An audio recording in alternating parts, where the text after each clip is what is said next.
નમસ્કાર મિત્રો, શું તમે કબજિયાતની તકલીફથી કંટાળી ગયા છો?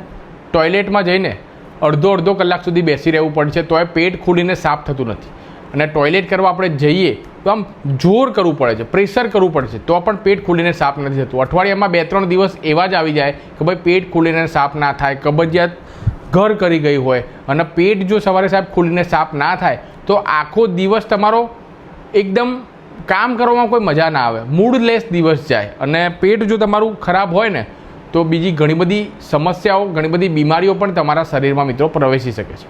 તો આજના વિડીયોમાં કબજિયાતનો કાળ એકદમ સિમ્પલ અને સરળ પ્રયોગ હું તમને જણાવીશ. અને એપ્રિલ અને મે મહિનામાં જો તમે ગ્રામ્ય વિસ્તારમાં કોઈ જગ્યાએ રહેતા હશો ને તો તમને સાવ મફતમાં આ વસ્તુ તમને મળી જવાની છે. હવે એ વસ્તુનું સેવન સવારે નરણા કોઠે જો તમે કરો છો ને 2-3 દિવસ, તો જે લોકો કબજિયાતની તકલીફથી સાહેબ કંટાળી ગયા હોય, પેટ ખુલીને સાફ ના થતું હોય, એમાં ઘણા અંશે રાહત જોવા મળશે. અને આ ઉપાય આપણા વડવાઓ એટલે કે આપણા દાદી દાદા આ પ્રયોગ કરતા હતા, જેથી કરીને એમને પેટની સમસ્યા ખાસ કરીને થતી નહીં. તો એ કઈ વસ્તુ છે એ તમને વિડીયોમાં જણાવીશ. આ સાથે સાથે મિત્રો 2 થી 3 બોનસ ટીપ પણ તમારા સાથે શેર કરીશ કે જે લોકોને અવારનવાર કબજિયાતની તકલીફ રહેતી હોય ને તો આ બોનસ ટીપને પણ તમારે ફોલો કરવાની છે. તો ચાલો મિત્રો, હવે એ કઈ વસ્તુ છે એ જોઈએ. તો મિત્રો એ વસ્તુનું નામ છે ગરમાળો. જ્યાં મિત્રો એપ્રિલ અને મે મહિનામાં જો તમે ગ્રામ્ય વિસ્તારમાં રહેતા હશો તો સરસ મજાનું પીળું ઘટાદાર વૃક્ષ તમને જોવા મળી જ જશે. જે રીતે દ્રાક્ષના લુમખા કેવા હોય, સરસ મજાના લટકતા હોય, તેવા પીળા કલરના સરસ મજાના જે ફૂલ આવે છે એ ઝાડને ગરમાળાના વૃક્ષ તરીકે આપણે ઓળખીએ છીએ. અને જેને કાળા કલરની એક શીંગો આવે છે, સરગવાની જે પ્રમાણે આપણે શીંગો હોય તેવી જ, પરંતુ કાળા કલરની જે શીંગો છે આ ગરમાળાને મિત્રો લટકતી આપણને જોવા મળતી હોય છે. સિટીમાં રહેતા હોય તો તમને કદાચ ખ્યાલ ના આવે કે આ જોવા ના મળે, પરંતુ જો તમે ગ્રામ્ય વિસ્તારમાં રહેતા હશો, અમદાવાદ, ગાંધીનગરમાં, તો ઘણી બધી જગ્યાએ તમને આ ગરમાળાનું વૃક્ષ મિત્રો જોવા મળી જ જશે. તો મિત્રો આ ગરમાળાના વૃક્ષ ઉપર જે કાળા કલરની જે શીંગો આવે છે એ તમારે લઈ આવવાની છે.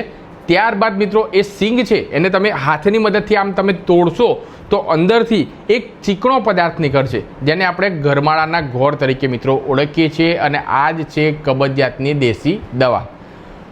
સવારે નરણા કોઠે એટલે કે સવારે જેવા તમે ઉઠો તેવા 1 ગ્લાસ તમારે હુંફાળું થોડું નવશેકું ગરમ પાણી તમારે કરી દેવાનું, પીવા લાયક હોય એટલું તમારે ગરમ રાખવાનું છે. તેની અંદર આજે તમે ગરમાળાની જે શીંગ લાયા એને તોડશો તો એની અંદરથી જે ગરમાળાનો ગોળ નીકળશે એ તમારે ધ્યાન રાખજો મિત્રો, અડધી ચમચી તમારે ગરમાળાનો જે ગોળ છે એ તમારે લેવાનો છે. અને પાણી, ગરમ પાણી જે ઉકાળ્યું છે એમાં તમારે બરોબર જે કોન્સ્ટન્ટ તમે હલાવશો તો આ છે તમારું ડ્રિંક સાહેબ રેડી થઈ જશે. આ તમારી કબજિયાતની દવા થઈ ગઈ રેડી. હવે સવારે નરણા કોઠે એટલે કે બ્રશ કર્યા પહેલાં તમારે કોઈ પણ જગ્યાએ સોફામાં, ખુરશીમાં નિરાતે તમારે બેસી જવાનું. અને આ ગરમાળાનું ગોળનું જે પાણી છે, જે ડ્રિંક જે મેં તમને જણાવ્યું, એનું તમારે ઘૂંટડે એટલે કે મોઢામાં મૂકવાનું. ત્યારબાદ તમારે આ રીતે ફરાવવાનું છે. ત્યારબાદ ધીમે ધીમે ધીમે ધીમે ધીમે ધીમે તમારે ઉતારવાનું છે. આ ડ્રિંક જો તમે પીવો છો તો ગણતરીની મિનિટોમાં જ એક પેટમાં પ્રેશર ક્રિએટ થશે, જેથી કરીને જે પણ મળ ચોંટેલો હશે એ ધીમે ધીમે ધીમે બહાર નીકળવા લાગશે અને તમારા શરીરમાં અંદર લુબ્રિકેટિંગનું કામ કરશે. જેવી રીતે આપણા વ્હીકલ હોય, 2 વ્હીલર હોય, 4 વ્હીલર હોય, ઘરના બારી બારણા દરવાજા વોટ એવર ઘણી બધી વસ્તુઓમાં જે મિજાગરા ને બધું લાગ્યું હોય તેને પ્રોપર સમયે જો તમે સર્વિસિંગ ના કરો તો એમાંથી કીચુડ અવાજ આવે. પ્રોપર વર્ક કરવા માટે એને લુબ્રિકેટિંગ વાળું રાખવું પડે.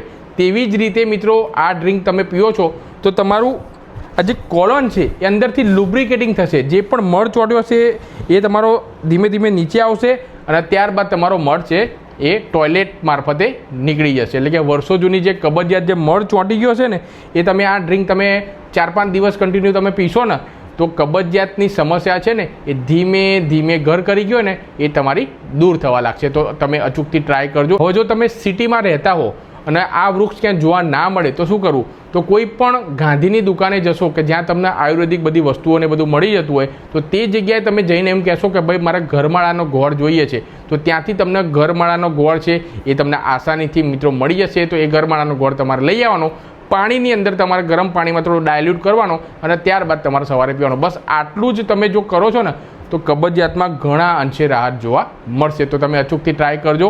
આ સાથે સાથે મિત્રો 2 થી 3 બોનસ ટીપ પણ તમારા સાથે શેર કરવા માગું છું, તેને પણ તમારે ફોલો કરવાની છે. નંબર ફર્સ્ટ, ગરમીની સિઝન ચાલી રહી છે અને ગરમીમાં ઘણા બધા લોકો પૂરતા પ્રમાણમાં પાણી પીતા નથી, જેના કારણે મિત્રો બોડીમાં ડિહાઇડ્રેશન થાય અને પૂરતા પ્રમાણમાં તમે પાણી ના પીઓ તો અંદર છે એ બધું ડ્રાય થવા લાગે, તમારી કોલોન ડ્રાય થાય, જેથી કરીને જે મળ હોય એ તમારો એકદમ સોફ્ટ ના રહે, મળ પણ એકદમ ડ્રાય થઈ જાય, જેથી કરીને કોલોનમાં ચોંટેલો રહે અને ધીમે ધીમે કબજિયાત તમારી ઘર કરે.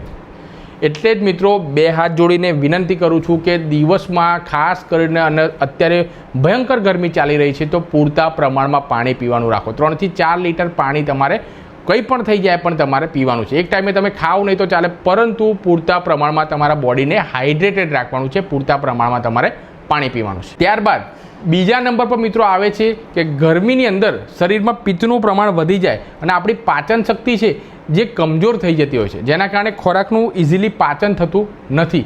જેથી કરીને મિત્રો તીખું, તળેલું, સ્પાઇસી અને ફાસ્ટ ફૂડનું સેવન જો તમે વધારે પડતા પ્રમાણમાં કરતા હોય તો એને એવોઇડ કરજો. હા, કોઈ દિવસ તમે બહાર ગામ ગયા હો, મેરેજ ફંક્શનમાં એટેન્ડ કરવાનું તમારે થાય, અથવા બહાર ગામ કોઈ ફરવા બરવા ગયા હોય અને બહારનું ખાવાનું તમે એવી કન્ડિશન આવી જાય કે તમારે ખાવું જ પડે, તો કોઈ વાંધો નથી, પરંતુ તેને હેબિટ નહીં બનાવી લેવાનું. ઘણા લોકો તો મિત્રો ફાસ્ટ ફૂડ જ્યાં સુધી ખાય નહીં ને ત્યાં સુધી આખો દિવસ એમનો પસાર જ ના થાય. તો જો તમે પણ આ મિસ્ટેક કરતા હોય ને ડેલી ફાસ્ટ ફૂડનું સેવન કરતા હોય તો એને તમે એવોઇડ કરજો. અને ત્રીજું અને ખૂબ જ ઇમ્પોર્ટન્ટ કે જ્યારે પણ સાહેબ તમે જમવા બેસો છો તો જમવાની અંદર તમારે 1 ચમચી દેશી ગાયનું ઘી છે એ તમારે નાખવાનું છે અને ત્યારબાદ ઘીવાળા ખોરાકનું તમારે સેવન કરવાનું છે, જેથી કરીને તમારી અંદરની જે પણ સરફેસ છે એકદમ લુબ્રિકેટિંગ રહે, જેથી કરીને મળ ચોંટે નહીં અને કબજિયાત જેવી સમસ્યાથી મિત્રો તમે આસાનીથી બચી શકો. એટલે કે આ 3 બોનસ ટીપને પણ ફોલો કરવાની છે. અને સાથે સાથે મેં તમને જે જણાવ્યું કે ગરમાળાનું જે ગોળ છે એનું જે તમારા પાણી છે એ તમારે પીવાનું છે. અને ખાસ કરીને માત્ર ને માત્ર એપ્રિલ અને મે મહિનામાં જ આપણને મિત્રો આ સિંગો જોવા મળે છે. તો તમે અત્યારે સિઝન ચાલી રહી છે તો ભરપૂર તમે ફાયદો ઉઠાવી લો અને આ વિડીયો તેવા તમામ ભાઈઓ બહેનો સાથે જરૂરથી શેર કરી દેજો કે જે લોકો વર્ષો જૂની કબજિયાતથી કંટાળી ગયા હોય. આપ આ વિડીયો ક્યાંથી જોઈ રહ્યા છો નીચે કોમેન્ટમાં મને જરૂરથી જણાવજો અને બીજા આવા હેલ્થના વિડીયો જોવા માટે આપણી ચેનલને જરૂરથી સબસ્ક્રાઈબ કરી દેજો. ધન્યવાદ.